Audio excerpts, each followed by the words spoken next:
Troy, ano yung map na yon? Maps mo. Ito na, naka-download na ako. There you go. Unknown place. Okay. Ito yung next destination natin. Anong checkpoint to? Tuloy natin sa checkpoint 4. Lagay mo na yung checkpoint 5. Okay, checkpoint number 4 for today. Sa wakas, may mapa na tayo. Okay, mula dito sa checkpoint number 3 kanina.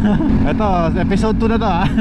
Ngayon tayo magbablog eh, no? So, papunta na tayo ngayon sa checkpoint number 4. Kanina kasi tinapos pa namin yung mga checkpoint na hindi namin natapos noong episode 1. Ngayon pa lang kami nag-proceed sa aming pangalawang araw. Medyo malayo yung mga checkpoints. At ngayon ay papunta kami sa checkpoint 4. Buti lang naturuan tayo ni Troy ng offline maps. Kasi hindi ko talaga alam yung mga area, mga pinpoint kung saan kami pupunta. So ngayon meron tayong 46 kilometers na babiyahin. At 50 minutes lang ngayon nandun na tayo. Expected of arrival natin guys is 12:30 ng hapon. Nakakapag-vlog na ako pag may mapa, no? Maganda pala itong Maps Me, no? Ito pala ay offline map.